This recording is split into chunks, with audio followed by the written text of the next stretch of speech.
ఇరు దేశాలు వారి ఆర్థిక వ్యవస్థలను మరింత పతనం చేసుకుంటున్నాయని వ్యాఖ్యానించారు. ట్రంప్ వ్యాఖ్యలను రష్యా మాజీ అధ్యక్షుడు, ఆ దేశ security council deputy chairman Dmitry Medvedev ఖండించారు. ట్రంప్ నోటి కంపును డెడ్ హ్యాండ్గా అభివర్ణించారు. అయితే భారత్ తరపున మోదీ ఏమాత్రం నోరు మెదపకపోవడం విమర్శలకు దారితీస్తున్నది. అమెరికా మాజీ నిఘా అధికారి, university of southern California professor Derek Grossman మాట్లాడుతూ ట్రంప్ మోదీకి పెద్ద చిక్కునే తెచ్చిపెట్టారు.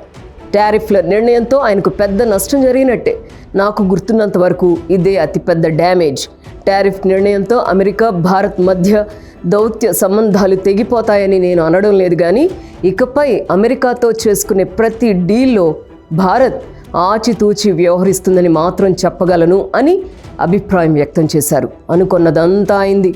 భారత్పై ప్రతీకార సుంకాలు విధిస్తామంటూ అధికార పగ్గాలు చేపట్టగానే ప్రకటించిన అమెరికా అధ్యక్షుడు డొనాల్డ్ ట్రంప్ అన్నంత పని చేశారు. భారత్పై 25% టారిఫ్లు విధిస్తున్నట్టు తాజాగా ప్రకటించారు.